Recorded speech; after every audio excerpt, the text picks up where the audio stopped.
Bonjour à tous et bienvenue sur Bounia Studio. Aujourd'hui, on voulait faire un top achat. On le refait en fait. Tout à fait, on le refait. Pour être honnête, on en avait tourné un il y a longtemps et on s'est dit on va se faire diffuser. C'est de la merde et ça ressemble trop à Villebrequin. Voilà, donc on s'est dit qu'on allait le refaire avec un petit fond calme et tout. Donc top achat pour un jeune permis, moi je conseille vraiment la Ferrari, la 360 Modena qui est juste derrière. Pas trop cher à l'entretien. Seulement 60 000 € au billet d'entrée en l'état.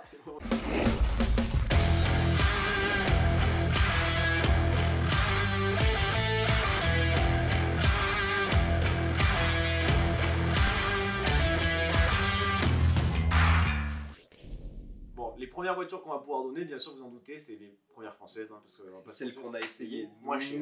C'est celles qu'on a conduit oui, nous. Oui. Je nommais l'indétrônable la Clio 2. La Ferrari GT C4 Lusso. Ah putain, je croyais moi. Non, elle est plus, sans déconner, vraiment la Clio 2.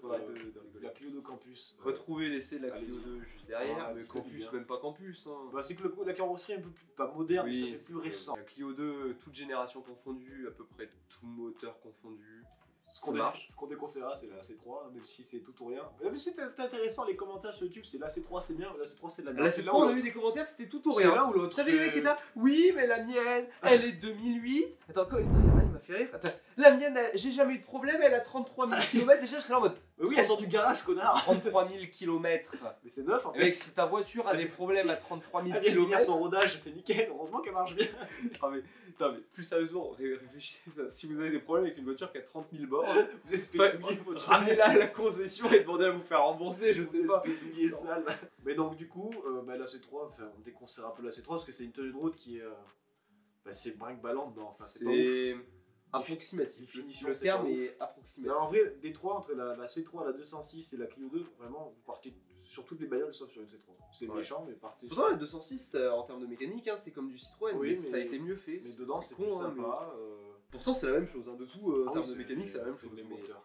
Bon, si le seul truc qu'on notera sur la 206 qu'on avait noté, nous. Bon, après, les pneus, en même temps, je voyais, c'est des pneus qui avaient 7 ans. Il les a toujours. Il y a moyen que notre comparatif soit un peu biaisé, mais disons que le train avant avait tendance à se positionner dans les virages de façon hasardeuse. Le terme est hasardeuse. Un peu fouté dans les tu virages. sortais du virage, tu savais pas trop où t'allais te retrouver.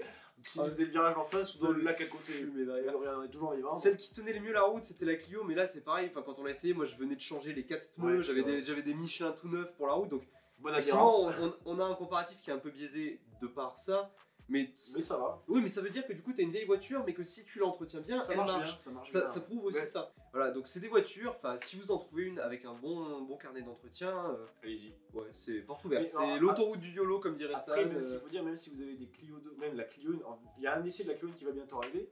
La Clio 1, c'est en négociation. C'est des voitures où, même si le carnet n'est pas à jour, les pièces c'est facile à trouver. La mécanique, il n'y a pas d'électronique dedans.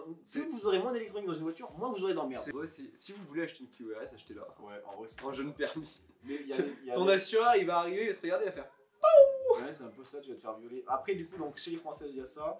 Vous pouvez aussi partir sur les Hyundai qui sont assez récentes, mais ça marche bien. Vous avez aussi. Hyundai i20, c'est cool. Ouais, c'est vraiment chouette. C'est cool. Et il y a aussi, excuse-moi, vous avez les Fiat Panda. En vrai, c'est incroyable. Moi, j'avais trop c'est une Fiat Panda 4x4. Voilà, mais j'allais le placer, j'allais dire, c'est de placer un appel à l'aide, mais une Fiat Panda 4x4. Si quelqu'un a une Fiat Panda 4x4, s'il vous plaît. On veut essayer une Panda 4x4. De vidéos de mecs en Fiat Panda. Mais moi j'ai des mecs qui dans la neige. Les mecs qui font du franchissement avec leur vieille Panda, ils sont là, hop là. C'est plus sympa parce que genre ça fait une tonne. Donc la Fiat Panda 4x4, c'est oui. Ah ouais, faut en avoir l'utilité. Enfin, c'est si t'habites à la campagne que tu vas dans les chemins, je veux dire, t'habites en ville, t'as pas besoin d'un Panda 4x4. Oui. Et ensuite, si vous avez un peu plus de, enfin pas plus de moyens, mais pour l'assurance, parce qu'il faut vraiment dire quand vous allez acheter votre voiture, il faut prendre en compte le budget assurance. Ton assurance, c'est fixe. Puis quand t'es jeune conducteur, bon, quand t'as fait la conduite accompagnée, ça va. Tu t'en sors. Il y a vraiment un chien qui s'est décidé d'aboyer maintenant. Oh putain. Vous voyez ce qu'on subit au quotidien. Putain, le chien. On peut mettre la tête du Klebs. Ah putain, tu mets plutôt derrière. Putain, mais le chien, je vais l'enculer. Allez, vas-y, encule le chien. Pour l'anecdote, Lilian vient de déménager, donc là on tombe dans le nouvel appartement de Lilian. Il y a vraiment un Klebs derrière la porte des voisins de palier. Donc qu'est-ce qu'on disait? BMW aussi, Audi, Volkswagen, toutes ces marques. C'est non, c'est trop cher. Une Golf 4, mine de rien, tu t'y retrouves parce que vous consommez pas, c'est du 4 ou 5 litres au 100. Donc globalement, c'est bien. Oui, oui, TDI, Bah, c'est tu te la mets au tiers, mais ça passe. il faut pas oublier par contre qu'à partir du moment où vous passez chez Volkswagen, vous prenez et là entretien La douille. Volkswagen. La douille. C'est vraiment cher. Française, on crache dessus, mais pour commencer à c'est conduire, trop bien. il y a vraiment que ça. Et ce qui est bien, c'est que ça vous coûtera pas cher en entretien, à la pompe, ça vous coûtera pas cher en assurance. Et vous pourrez l'exploser Quand vous voulez. Ce qui s'en a à foutre. C'est comme moi, genre ma Clio, la peinture qui se barre, je veux dire. Qu'est-ce qu'il fout derrière? Qu'est-ce qu'il fait derrière le cadre? Au secours. Mais et puis, j'en viens à la fin de mon point, c'est tu peux l'exploser, de toute façon, elle est déjà pourrie, donc t'en as rien à foutre. De toute façon. Et alors tu fais la tardée. je finis là-dessus. C'est des voitures qui sont pas piégeuses. Par contre, c'est con, mais pour se faire la main, moi je fais ma conduite à combien sur ma Clio 2. Je roule encore avec ma Clio 2. Et en vrai, tu te fais la main bien. Tu fais la main sur une boîte automatique récente avec des aides à la conduite partout. Le jour où tout ça tombe en panne, apprenez vraiment à conduire, vous allez voir. Le jour où tu reprends une vieille voiture, t'es là, mais ouais, c'est con. Quand il faut freiner, si tu verras que t'as pas, parce que t'as pas le freinage sur la. C'est des trucs qu'on oublie, enfin on oublie exactement ce que ça fait. Non, mais après nous on dit qu'on oublie, mais je veux dire, moi, première voiture, ça a beau être une voiture pourrie, il y avait quand même la direction assistée, même si elle est un peu hasardeuse et que le volant, bon, il faut le tourner quand même, mais t'as la direction assistée, t'as le freinage assisté, t'as l'ABS. Et mine de rien, mais toutes ces options que tu as. C'était de série, monsieur. De série, putain, mais c'est ABS de série. Vous aviez une Volkswagen. Ah, c'était l'ESP de série chez Volkswagen dans la pub. Je vais te casser la blague en fait. Ouais, j'en ai rien à foutre. Moi, je voulais parler des Corsa. Alors, j'ai jamais eu l'occasion d'en essayer, mais c'est des voitures qui ont très bonne réputation. Les Corsa, on a toujours dit que c'est bien. La Ford Fiesta. La Ford Fiesta, on l'a essayé aussi. Ça, c'était cool. Vraiment chouette. Ça marchait pas fort. Non, mais en vrai, c'est juste que c'est des voitures qui rendent service. Et tu risques pas de te tuer. Ce qui est bien, c'est que tu sais pas conduire, mais tu risques quand même pas de te tuer. Je sais qu'on oublie. Donc, les 106, on va y aller. On va se faire insulter dans les commentaires, on va dire oui, vous avez pas parlé de celle-là.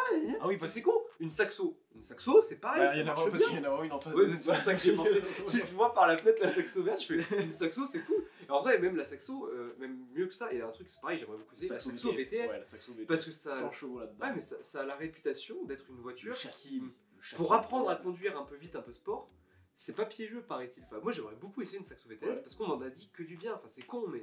Et bon, il y a quelques années, c'était encore. Une 106 Rally. Une 106 Rally aussi. Mais ça, c'est con, mais c'est des voitures qui, il y a quelques années, étaient encore abordables dans le budget. Mais il y a des jeunes familles qui achetaient ça et ils avaient bien raison, tu vois. Et ils ont pas mais d'argent. Une Saxo VTS, en dessous de 6. Enfin, il faudrait mettre des. Enfin, j'ai pas des prix en tête, mais moi, j'ai déjà regardé. Je pense qu'en dessous de 6. Ouais, voilà, tiens, on va regarder en live. J'aurais bien aimé le parking, moi, tu vois. 3900. 170 000 km, 4500 €, c'est hors de prix pour une voiture comme ça. Et il y a les 5 ans, ça devait valoir 2000 € une caisse comme ça. C'est ça qui est ouf. Vous imaginez, ça a 23 ans. Ça a doublé de prix. Ça a 23 ans. Et en fait, les mecs qui l'ont acheté, ils n'ont même pas perdu de thunes, quoi. Mec, c'est pareil, on peut parler de la 205 GTI. La 205 GTI, ça spécule dessus, c'est impressionnant. Ça vaut 15 000 € mon état. Mais alors que ça, voilà. Objectivement, ça vaut rien. J'aimerais bien en essayer une, je dis pas le contraire, mais objectivement, à 15 000 €, moi j'achète un Boxster, j'achète une Porsche Boxster. Hein. À 15 000 € tu peux t'acheter une Audi S6. Ouais. Avec un V8 de 4 litres. Voilà. Ou une 205 GTI. Non, mais franchement, il n'y a pas d'aide qui a rien du tout. Non, mais la 205 GTI c'est sûrement très marrant. Mais en termes de voiture, mais moi j'achète, tu me dis 15 000 €, j'achète 2 MX5. J'achète une Honda S2000. Mais j'achète pas une GTI. MX5, mais moi, 15 000 balles, qu'est-ce que j'achète? 15 000 balles, j'achète un Porsche Boxster. Un truc, par contre, marrant pour les jeunes permis, faut en trouver une en bon état quand même, mais la 306 Cabriolet. Ah, c'est bien ça. En vrai, ça a une gueule. En vrai, c'est pas beau. Hein. Si, moi j'aime bien. Non, mais je veux dire, honnêtement, la plupart des gens. Entre ça et une Mégane Cabriolet, mec. La Mégane Cabriolet, moi j'adore. J'ai toujours trouvé cette bagnole trop lourde. Ah non, c'est affreux. C'est immonde. Alors là, la Mégane Cabriolet. C'est lourd, ça ressemble à rien. Moi, je voulais acheter. À un moment, j'ai voulu acheter une Mégane Cabriolet jaune. Genre jaune vraiment affreux, genre vraiment un jaune dégueulasse. Et je voulais en acheter une juste pour avoir. Pour la coupée de chez Renault là qui s'appelle la. Ah, c'est qui est dégueulasse, qui a pas eu beaucoup d'exemplaires. Oui, la carrosserie pourrie. La Wine. Oui, voilà. Oui, c'est ça. Ouais. Alors ça, en vrai, franchement, j'aimerais bien essayer parce que c'est le moteur de la Twingo RS dans un châssis de Twingo qui fait 800 kg. Ça, moi, je voulais trop en acheter une jaune comme ça. Ça, mec. Ah si, celle-là. En première image, mais c'est dégueulasse. J'avais trop envie d'acheter ça, moi, mais en cabriolet en plus. Parce qu'il y avait un mec sur le parking de ma fac qui en avait une, et je me suis dit, c'est tellement moche, mais tu payes ça pas cher, t'as un cabriolet, et tu dois t'amuser, ça fait 120 chevaux en plus. Ça fait 120 chevaux ça? Ouais, ça va jusqu'à 150. Mais c'est vrai que ça doit valoir rien du tout en fait cette bagnole. Mais oui, c'est pour ça. 3 000 €, et je me suis dit, mais moins. Ah ouais, moins. Pour une Mégane avec le moteur de la Clio Williams, ça vaut 5 000 € en très bon état. Et moi j'étais là en mode 150 chevaux là-dedans, Le 0 à 100. Ça fait le 0 à 100, je sais pas, 8 secondes. J'étais là en mode. À 5000 balles, le rapport prix-perf il est bon quand même. Tu perds de l'argent en achetant un truc pareil, ça vaut rien. Ça vaudra jamais. Ça vaudra rien. Ouais, mais franchement, c'est drôle. Je veux dire, t'es là sur l'autoroute, t'arrives au péage. Ouais, je veux bien un peu d'eau, s'il te plaît. Et ça, c'est vraiment une voiture à tuning. Enfin, oui, c'est vraiment une voiture de tuning.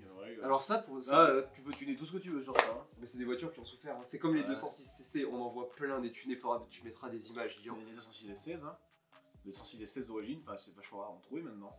Et puis ça commence à valoir de l'argent. Tous ceux qu'on connaît autour de nous, qui ont des C7, il n'y en a aucune d'origine, ils ont tous les modifs dessus. La 206 j'avais regardé aussi parce qu'en vrai, ça vaut 4000 €. Et 4000 €, t'en es en belle. Et puis, c'est des voitures, la cote elle va monter quoi. Enfin, si vous pouvez, une 206 vous aimez le sport. On a eu l'occasion d'en essayer une en passager avec un mec. Et ça marche bien sans déconner. Un mec qui, franchement, claquait des gros rupteurs toutes les 2 secondes. Et qui disait ah, on a perdu l'ABS. Putain, oui. Et une roue qui patinait. Mais celle-là elle se bloque. Ah merde! 150 dans le virage. C'était une vieille. En plus, elle a été rincée, sa S16, elle avait plus de banquette arrière, elle avait 330 000 km. Extérieur, elle était dans un super super état. état. Qu'est-ce qu'on a rigolé! Elle était dans un super état extérieurement. Et en tout cas, la 206, vraiment, si vous voulez une 206 S16, allez-y. Et puis après, c'est pour ceux qui n'ont pas envie de rouler sport, parce qu'il y en a plein aussi. Nous, on est cons, on aime bien bourriner des routeurs, mais de litrage DI. Après, si vous voulez une voiture de mamie, moi je vous conseille la Citroën Plurel. Putain. Après, ce qui marche bien en vrai, c'est chez Volkswagen, donc c'est la sous-marque, c'est les Seat. Les Seat Ibiza en vrai. Elles sont belles, c'est joli. Même les vieilles. C'est l'intérieur. L'intérieur est un peu mal vieilli, l'intérieur. Les Alfa Romeo visibilité, c'est pas. Même pas Alfa Romeo, c'est si t'as envie d'être au garage, faut 3. Après, c'est cool. C'est beau. C'est vrai qu'une vieille S147, pourquoi pas. Une 147, c'est beau. Mais t'es au garage tout le temps. Peut-être pas tout le temps, mais c'est juste que moi, intérieurement, une 147, pour moi, ça ressemble à rien. Dans les années 2000, l'intérieur, c'était vraiment. Alors, moi, globalement, l'intérieur des voitures, c'est vraiment pas un critère. Ça dépend. Bon, tu places tes critères. Oui, regardez ça quand vous cherchez votre voiture. Est-ce que vous voulez de la perf? Est-ce que vous voulez une voiture qui est confortable, de l'électronique, je sais pas moi, le Bluetooth, du bon son? Enfin, c'est con. On n'a pas les mêmes exigences, tu vois. C'est con, mais je sais pas que c'est les miennes. Mais... Non, mais rien qu'entre Julien et moi. Par exemple, Julien, il aime bien les voitures de sport, moi aussi. Mais Julien, si l'intérieur est pas beau, il ira jamais. Ah ouais, non, je peux pas. Alors que moi, pourtant, je roule, hein, on va pas dire. T'es là, tu dis, bon, à la limite, tu fais pas de bornes, tu t'en fous. Je me bouffe 1000 bornes pour faire des allers-retours Clermont-Nantes. Et ça m'empêche pas de me dire, l'intérieur, je n'ai rien à foutre. Je veux juste, mais à la limite, un régulateur, et c'est cool. C'est pas que j'en ai rien à foutre. Enfin, c'est pas que je veux que ça soit beau, c'est que je veux que ça soit fonctionnel. Quand tu poses des affaires, des cartes et tout, moi je veux un truc fonctionnel. Ouais, c'est vrai. Il y a des vieilles voitures, je sais que j'ai les yeux fermés. C'est pour ça que on va encore faire la pub sur ça, mais une BM, c'est des vieilles voitures qui ont 20 ans. Intérieurement, c'est pas ouf. Enfin, la console d'une BM des années 2000, ça ressemble à rien. Commencer à mettre des écrans. Non, mais t'as des petits boutons partout, enfin, c'est pas vraiment beau. Mais c'est fonctionnel. C'est fonctionnel. Et puis le compteur, j'adore. Juste le compteur de vitesse. C'est là que t'es bien, tu vois, comme on disait hier avec la Clio 1 qu'on a vue, t'as 3 boutons pour la ventile, et puis c'est tout, il n'y a rien d'autre. Mais comme dans ma Clio ou dans. Enfin, je veux dire, c'est pareil, t'as 3 boutons, tu peux même pas te gourer, genre tu voudrais te péter la ventile que tu y arriverais pas. Monter des gros coups de tête dedans pour que ça marche, tu vois. Enfin, ceci, il y a un truc qui vibre dans ma ventilation, et le seul moyen que ça arrête de vibrer, c'est vraiment que je mette des gros coups de poing dans le tableau de bord. Bon, on a fait un peu le tour de toutes ces voitures. En vrai, n'hésitez pas à dire dans les commentaires. Il y en a certainement plein. Oui, il y en a plein qu'on a oublié. Les 106, c'est bien. Qu'est-ce qu'il y a? Qu'est-ce qu'on a oublié? En vrai, marquez dans les commentaires s'il y a des voitures auxquelles laquelle c'était votre première voiture? Ouais, est-ce qu'elle a été bien ou est-ce que vous avez eu que des emmerdes? Parce que ça arrive, t'as des gens, ils achètent leur voiture. Moi j'ai une Clio, on me l'a donnée, j'ai jamais eu d'emmerde. Elle a été bien entretenue, tant mieux, j'ai eu du bol. Je veux dire, il y a certainement quelqu'un qui a eu une Clio 2 avec le même moteur et qui est tombé en ruine instant parce qu'elle n'a pas été entretenue. J'avais une Fiesta, pareil, Fiesta 130 000 km, super bien entretenue, on n'a jamais eu moins de soucis. Voilà. Abonnez-vous, allez sur Instagram, mais appel à l'aide si quelqu'un a une Mégane avec le moteur de la Clio Williams, le 2 litres 16 soupape de 150 chevaux. Mais en vrai, on veut trop essayer. On met notre on la veut, mais s'il vous plaît, genre c'est pas beau et tout, c'est trop bien. C'est trop bien. On va largement essayer des vieilles caisses comme ça que SUV hybride rechargeable. Franchement, on me dit tu veux un X4, je dis non, je veux une Mégane. J'aurais aucun respect. Non, je veux une Mégane coupée. Je veux une Mégane coupée. Vous voulez un X6? Je veux une C3 pluriel. Je veux me foutre de la gueule de C3 pluriel. Franchement, tu veux pas essayer le dernier C4? Non mais franchement, on rigolerait. Je suis étalé. Abonnez-vous, vous nous mettez en commentaire des voitures que vous... mettez aussi les voitures. Pour 10 000 likes, vous voyez ma chaussette. Mais ta gueule, putain. Mettez les voitures qu'on aimerait qu'on essaye. Putain, moi aussi je bégaye.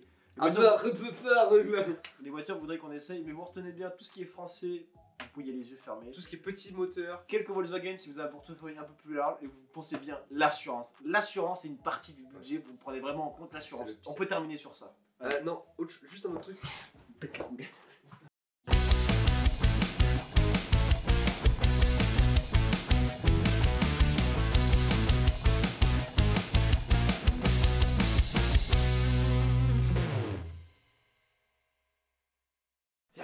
Viens, suis-moi, frère. Regarde, frère, regarde. Vraiment, Là, il va arrêter d'aboyer en plus.